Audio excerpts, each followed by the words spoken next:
How are we, boys and girls? Welcome to the Going Down Under podcast. I'm your host, Braam Hein, creating koala on all social media platforms, and here we'll be deep diving on all things health and wellness related. Episode 23.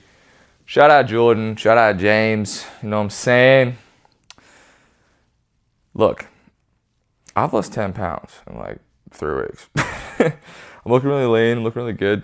Okay, looking really good is a stretch, but for me personally, I'm really liking where I'm at right now. So that's all going well. I just wanted to update you on the cut real quick. Eating around 2,500 calories, which is more than I usually eat. And I'm losing weight. So we're in the clear for now. But it's getting really sunny outside too, which is awesome. So good. Been enjoying a lot of fruit outside. Key for the episode today. But it's been really good. It's really nice. Summer's going really well. About to go on a few little road trips on the weekends to see some friends, see some family. And then be 4th of July, next thing you know, which would be cool, 4th of July in the States.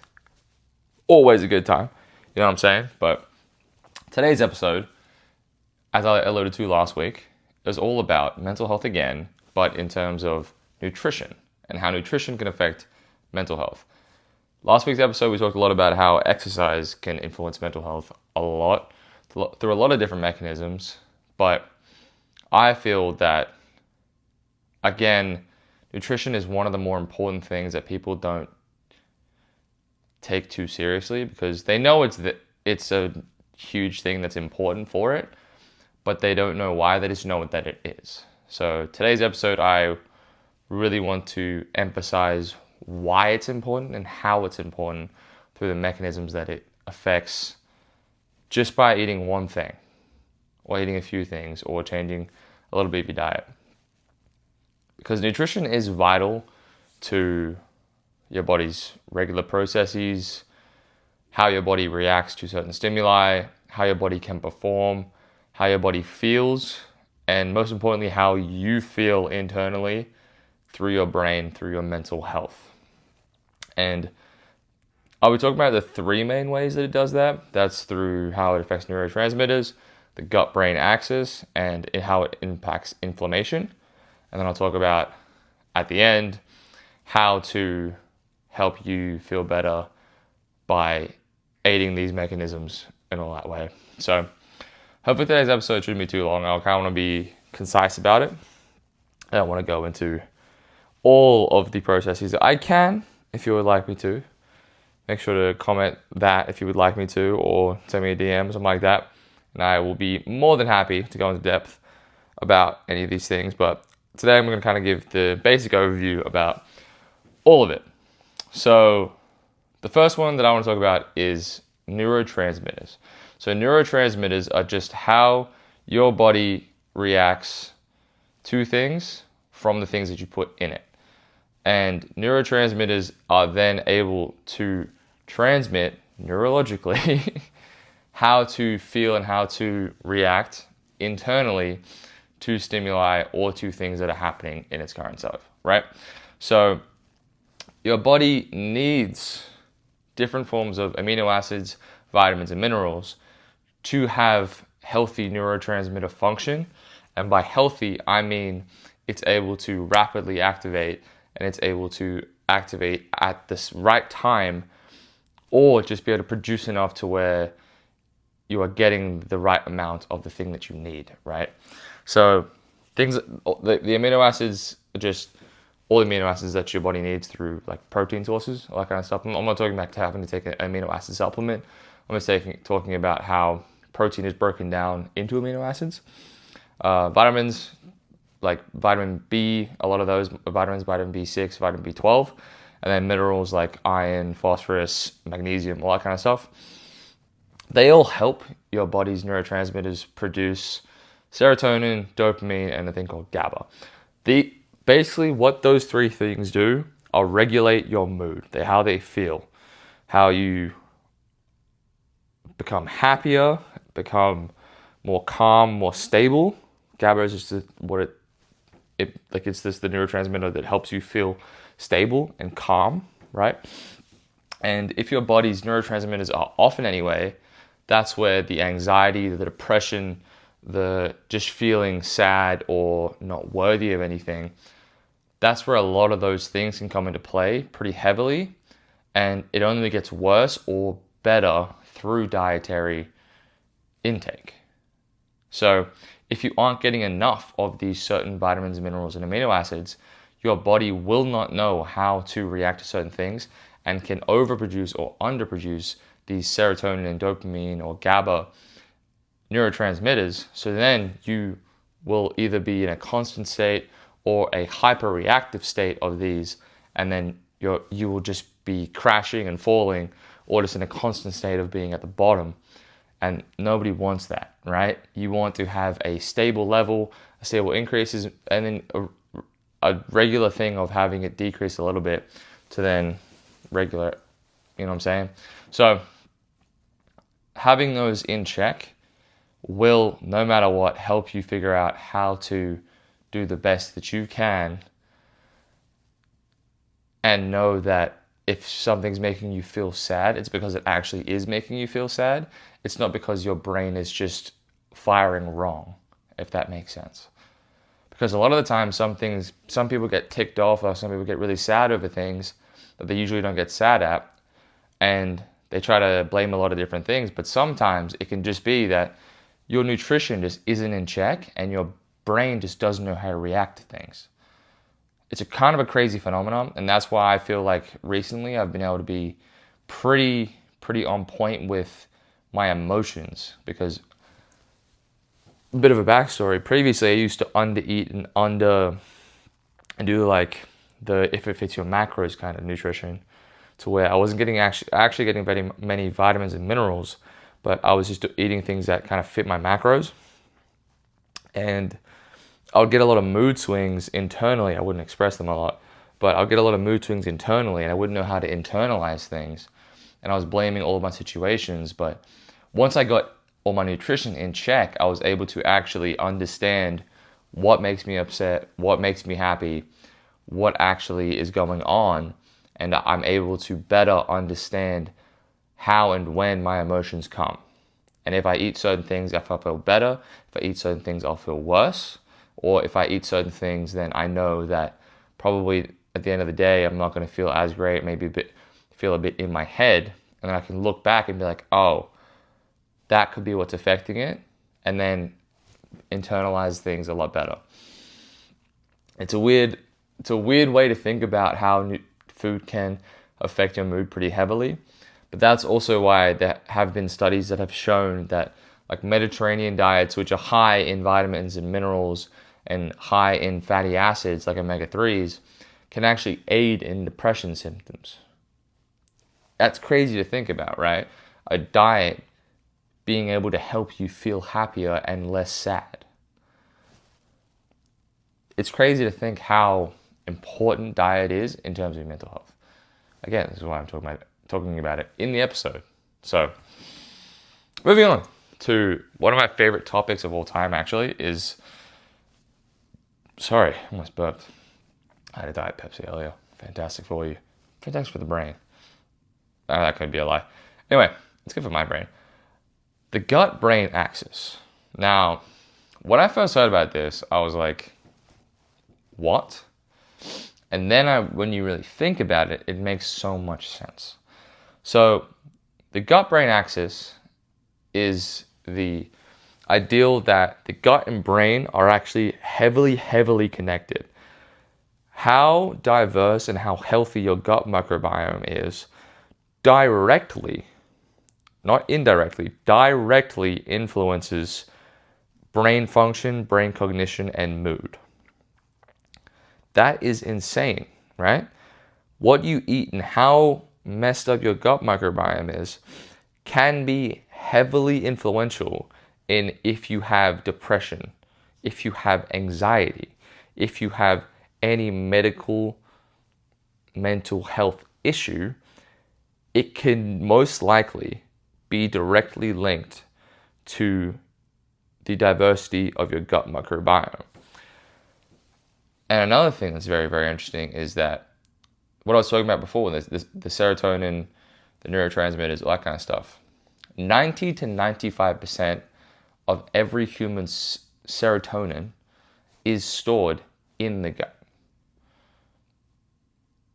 I'm going to say that again. 90 to 95% of serotonin is in the gut. So if you don't give it the right resources, minerals, vitamins, probiotics, prebiotics, and your gut isn't healthy, you will most likely feel bad. You will not most likely feel worse off. Your mental health and your brain function will not be as good. If you aren't giving it the right fermented foods like kimchi, like Greek yogurt, like, oh my God, why am I blanking on prebiotics? My God.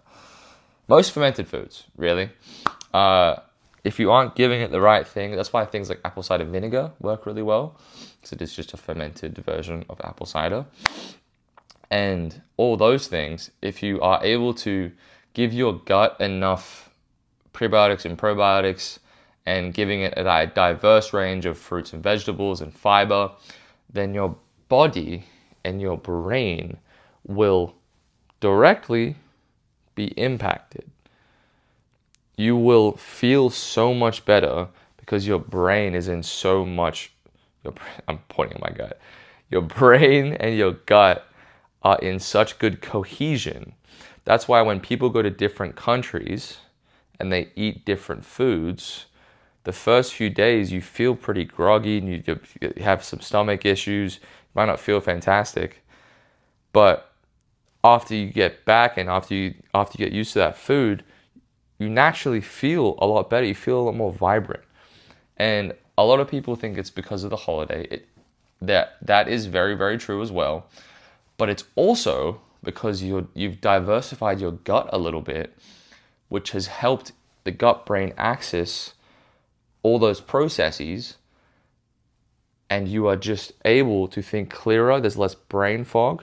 You're able to have your serotonin re-upped, and you aren't eating the same things every day like you used to. So your gut is more diversified. Huh? Right? Crazy. And it's wild about how impactful that is. There have been studies that have shown that diets in tribes and that kind of stuff, their diets are so diverse because they don't know exactly what they're going to eat. And the microbiomes are extremely diverse, and they have no depression. They don't have anxiety. They don't know what that is. Isn't it crazy that they don't know what anxiety is? They have no idea what the feeling of that is. And people in the Western world have it all the time, every day. It's probably 3 and 4 people. I don't know the exact stat, but it's a lot of people. So the gut-brain axis that's why it's one of my favorite things to learn about and to talk about, because it's so, so, so influential in how you feel in your brain. Moving on to the next thing, and the last thing that I'll talk about before how I can teach you how to help and aid these things, is how nutrition affects overall total body inflammation and oxidative stress. So many people know that bad diets can cause inflammation, and the more inflammation that you have in your body, the worse that your body feels. Again, like inflammation isn't necessarily a good thing long term. And if you have inflammation in the gut and in the brain, it's most likely at the same time, you are more likely to have symptoms of depression, symptoms of anxiety, symptoms of mental health issues. You aren't able to correlate the difference between feeling good and feeling bad. You kind of just feel in the middle sometimes, or you just feel on the worser end. And this is why diets like the Mediterranean diet, again, which are anti-inflammatory, have been seen to help and aid in depressive symptoms, because they reduce total body inflammation through the omega-3 content, through the high fiber content, through the high through the high mineral content in the diet, we're able to feed your body what it needs to combat this inflammation and combat the gut inflammation specifically. And you're able to feel better, produce more serotonin, produce more dopamine, have the gut-brain axis on point so you feel the best. And overall oxidative stress, if you have oxidative stress, you aren't able to perform better. You have a lot of mental fog, less clarity, and there have been times where people have been seen to have higher levels of oxidative stress and higher suicidal tendencies, which is crazy, which is really, really wild to think about, that a diet that you have, such as just a diet that causes a lot of inflammation, so a lot of highly processed foods, not enough vitamins and minerals, not enough protein. If you have that kind of diet, you have kind of a higher likelihood of wanting to not be here, which is very, very sad, and which is why I try to preach as much as I can to get nutrition in check, because if you don't, there could be very, very bad consequences. That's kind of all I'm going to talk about with inflammation, because it's kind of cut and dry. If you don't have a good diet, you will have high levels of inflammation, which is just overall bad in general, but especially for your mental health. If you get that in check, then you're good, really. So how to get the benefits of your nutrition and mental health. Obviously, you can just take supplementations for all of these things, but it's better to get them from whole foods. So implementing things such as more omega-3s and more B vitamins. You can get these from fatty fishes. You can get these from a lot of green vegetables, cruciferous vegetables, all that kind of stuff. Spinach, broccoli, all that kind of stuff. I keep saying all that kind of stuff. I can say it one more time if you want. Jesus, stop saying that. Sorry. And these help reduce total body inflammation.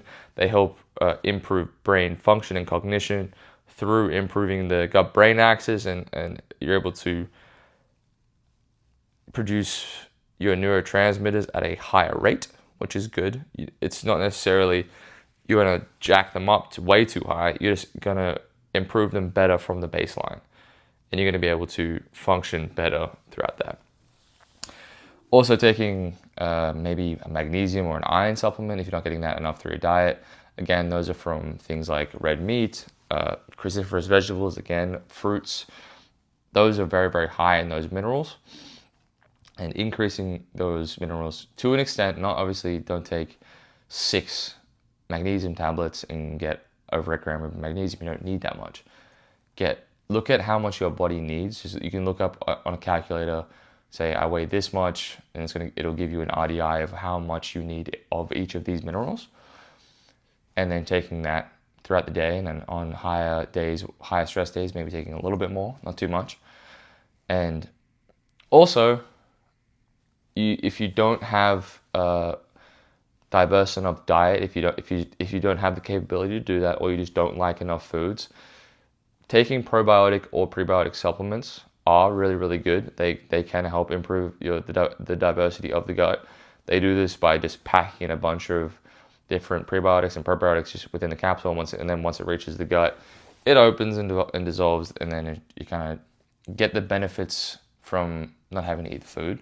But you can also get prebiotics from fermented foods, like I talked about before: kimchi, Greek yogurt, kombucha, all those kinds of things. Anything that's fermented, that's good for you. Don't just eat dirt, I guess.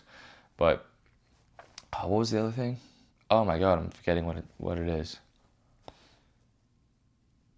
Whatever, anything that's probiotic and prebiotic, good for you. There's like Yakult. I know it's an Australian thing, but yeah, it's like milk. It's like raw kefir, something like that. Be careful with raw products. I know people are like, oh, drink raw milk or raw kefir or raw unfiltered Greek yogurt. Those aren't. They are very, very rich in probiotics and prebiotics, and very, very good for the gut microbiome if they're prepared correctly and if your body is able to handle it. If not, you will not feel good. Your body will kind of counteract it and attack it because it's not used to that much, and it's going to think it's your body's trying to attack itself. So be careful with those, I will say. Unless you've adapted your body to it by having a small intake of it and then slowly increasing, all those kind of things. And also with this, I should have said this before, you can't just take everything I said today and implement them all at the same time, because your body won't be able to handle that. It's not going to be able to take that. So taking incremental steps each day, each week to fix it over time will be way better to let your body adapt, let your gut adapt, because your gut is very sensitive. That's why having bad diets, even like a few days of it, can pretty heavily impact it for a little short period of time. But since it's also so sensitive that little minute increases, your body can adapt very quickly over time. So if you just do little things one at a time, you will be able to help it out. An example of this is, I don't know if you've seen, there's a lot of like detox cleanses and that kind of stuff, that were like detox pills that people take. And you just go to the bathroom 6 times in the first few days, and then your body adapts to it after 3 or 4 days. It's because it's not used to the supplement that it's giving, and it's just like, oh, we just got to clean out, we just got to go. This is what is going on. Just got to go, and just lets everything loose. It's pretty bad, but I've never tried one of those. I don't really plan on it. I've got my gut in check just over time, and just eating a lot more Greek yogurt, eating kimchi every now and then. I always forget that I have kimchi, which is really annoying, but it's fermented, so it lasts a while. So whenever I remember that I have it, I put it in stuff. And then I always take my omega-3s, I always take my magnesium, take my iron supplement. My multivitamin has B vitamins in it. So I've been able to adapt to all that stuff over time, and everything's regular, everything's good, and it's drastically helped how I feel on a daily basis. Like, I know for a fact that fixing that has helped me be more mentally there, and I'm able to understand situations and not instantly react to things. And I know that I have a stable level of, I don't actually know this for a fact, but I feel like my serotonin and dopamine is pretty in check, and I don't grasp for entertainment all the time. And I also know when I'm happy, when I'm sad, and I can internalize that. And I do credit my diet to that. Also, just experience with things, obviously. I'm now nearly 25. I've had some experiences, and I'm not obviously the most experienced person in the world. I'm only 25 years old. So implementing these things, though, has helped drastically. I know that for a fact. And being able to recognize that has helped me a lot. That nutrition is so, so important. And I know a lot of people know that, but they don't know why. So if you just say gut-brain axis, you'd be like, this guy knows. This guy gets it. So that'll be it for me today. Hopefully you've had a joyful knowledge experience, and I didn't just word vomit on you. But nutrition and mental health, extremely important, so, so key. And being able to know why is the superpower behind it. And hopefully you implement some of these things gradually, and then you're able to kind of feel what I'm feeling now, which is pure bliss. It's fantastic. Anyway, I'll see you for episode 24. Shout out Kobe next week. And